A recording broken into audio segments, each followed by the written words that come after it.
Hi friends, ಎಲ್ಲರಿಗೂ ನಮಸ್ತೆ. ನಾನು Revathi. Welcome back to our recipes.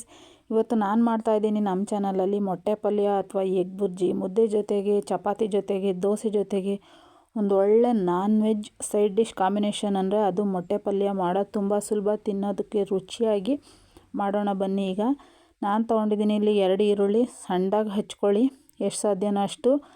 ಮತ್ತು ಅದಕ್ಕೆ ಬೇಕಾಗುತ್ತೆ ಒಂದು 4-5 ಹಸಿಮೆಣಸಿನ್ಕಾಯಿ, ಅದನ್ನು ಕೂಡ ಹಚ್ಕೊಳ್ಳಿ. 1 ಗೆಡ್ಡೆ ಬೆಳ್ಳುಳ್ಳಿ ಬೇಕು, ಸುಳಿದಿಟ್ಕೊಳ್ಳಿ. ಮತ್ತು ಶುಂಠಿ 1 ಇಂಚಷ್ಟು, ಅದನ್ನು ಕೂಡ ಮಿಕ್ಸ್ ಮಾಡಿಕೊಂಡು ಶುಂಠಿ ಬೆಳ್ಳುಳ್ಳಿ ಪೇಸ್ಟ್ ಮಾಡಿ ರೆಡಿ ಮಾಡಿ ಇಟ್ಕೊತಾ ಇದ್ದೀನಿ ನಾನಿಲ್ಲಿ. ಈಗ ಕೊತ್ತಂಬರಿ ಸೊಪ್ಪು ಸಣ್ಣಗೆ ಹಚ್ಚಿರೋದು. ನಾನಿಲ್ಲಿ 5 ಮೊಟ್ಟೆ ತೊಗೊಂಡಿದ್ದೀನಿ. ನಿಮ್ಮ ಅವಶ್ಯಕತೆಗೆ ನೀವು ಎಷ್ಟು ಬೇಕೋ ತೊಗೊಳ್ಳಿ. ಮೊಟ್ಟೆನೆಲ್ಲ ಒಂದು ಬಟ್ಲಿಗೆ ಒಡೆದು ಹಾಕ್ಕೊತಾ ಇದ್ದೀನಿ.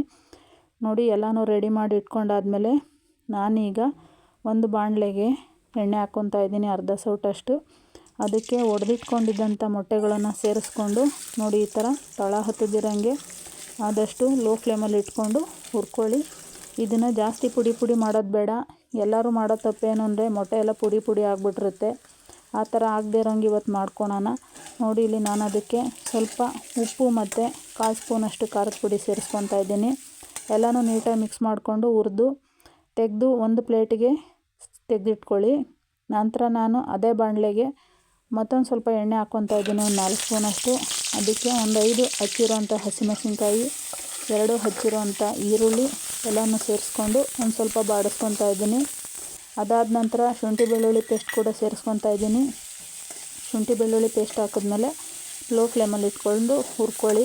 ಇದು ಹಸಿ ವಾಸನೆ ಎಲ್ಲ ಹೋಗಬೇಕು. ಇದು ಒಂದು ಅರ್ಧ ನಿಮಿಷ ಹುರಿದಾದ್ಮೇಲೆ ಅರ್ಧ ಸ್ಪೂನಷ್ಟು ಧನಿಯಾ ಪುಡಿ ಸೇರಿಸ್ತಾ ಇದ್ದೀನಿ.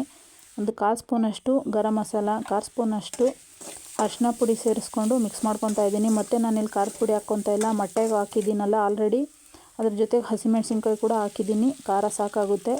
ನೋಡಿ, ಹುರಿದು ತೆಗೆದಿಟ್ಕೊಂಡಿದ್ದಂಥ ಮೊಟ್ಟೆನ ಈ ಮಿಶ್ರಣಕ್ಕೆ ಸೇರಿಸ್ಕೊತಾ ಇದ್ದೀನಿ. ಇದನ್ನು ನೀಟಾಗಿ 1-2 ನಿಮಿಷಗಳ ಕಾಲ ಹುರ್ಕೊಬೇಕಾಗುತ್ತೆ.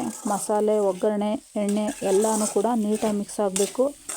ಇದೆಲ್ಲ ಒಂದು ಹದಕ್ಕೆ ಬಂದಮೇಲೆ ನೋಡಿ, ಕೊತ್ತಂಬರಿ ಸೊಪ್ಪು ಹಾಕ್ಕೊತಾ ಇದ್ದೀನಿ. ಈಗ ಫೈನಲ್ ಆಯಿತು. ಇದಕ್ಕೆ ನಾನು ಇನ್ನೊಂದು 1/4 ಸ್ಪೂನಷ್ಟು ಉಪ್ಪನ್ನು ಸೇರಿಸ್ಕೊತಾ ಇದ್ದೀನಿ. ಉಪ್ಪು ಕಡಿಮೆ ಬಿದ್ದಿತ್ತು, ಅದಕ್ಕೇನೆ ನೋಡಿ ಉಪ್ಪು ಸೇರಿಸಿದಾದ್ಮೇಲೆ ಒಂದು ಸರಿ ನೀಟಾಗಿ ಮಿಕ್ಸ್ ಮಾಡಿಕೊಂಡ್ರೆ ನಮ್ಮ ಮೊಟ್ಟೆ ಪಲ್ಯ, ಎಗ್ ಬುರ್ಜಿ ನೀವು ಏನು ಕರಿತೀರೋ ಗೊತ್ತಿಲ್ಲ, ರೆಡಿ ಆಯಿತು. ತುಂಬ ಸುಲಭ ಮಾಡೋದು. ನಾನ್ ವೆಜ್ ತಿನ್ನಬೇಕು ಅನಿಸ್ದಾಗ ಆರಾಮಾಗಿ ಮಾಡ್ಕೊಳ್ಳಿ. ಈಸಿಯಾಗಿ ನಾನು ತೋರಿಸ್ಕೊಟ್ಟಿದ್ದೀನಿ. ಎಲ್ಲರಿಗೂ ಇಷ್ಟ ಆಗುತ್ತೆ ಅಂತ ಅಂದ್ಕೊಂಡಿದ್ದೀನಿ. ನಮ್ಮ ಅಡುಗೆ ಹೇಗೆ ಬಂತು ಅಂತೇಳಿ ಒಂದು ಕಮೆಂಟ್ ಮಾಡಿ. ನಮ್ಮ ಅಡುಗೆ ಇಷ್ಟ ಆಗಿದ್ದರೆ ಒಂದು ಲೈಕ್ ಮಾಡಿ. ನಮ್ಮ ಚಾನಲ್ ಇನ್ನೂ ಸಬ್ಸ್ಕ್ರೈಬ್ ಮಾಡಿಲ್ಲ ಅಂದರೆ ದಯವಿಟ್ಟು ಈಗಲೇ ನಮ್ಮ ಚಾನಲನ್ನು ಸಬ್ಸ್ಕ್ರೈಬ್ ಮಾಡಿ. ಹೆಚ್ಚಿನ ನಾನ್ ವೆಜ್ ಹಾಗೂ ವೆಜ್ ವಿಡಿಯೋಗಳು, ಸ್ನ್ಯಾಕ್ಸ್ ವಿಡಿಯೋಗಳಿಗಾಗಿ ನಮ್ಮ ಚಾನಲನ್ನು ಸಬ್ಸ್ಕ್ರೈಬ್ ಮಾಡಿ. ಈ ವಿಡಿಯೋ ನೋಡಿದ್ದಕ್ಕಾಗಿ ಎಲ್ಲರಿಗೂ ಧನ್ಯವಾದಗಳು. Thank you for watching all. Thank you.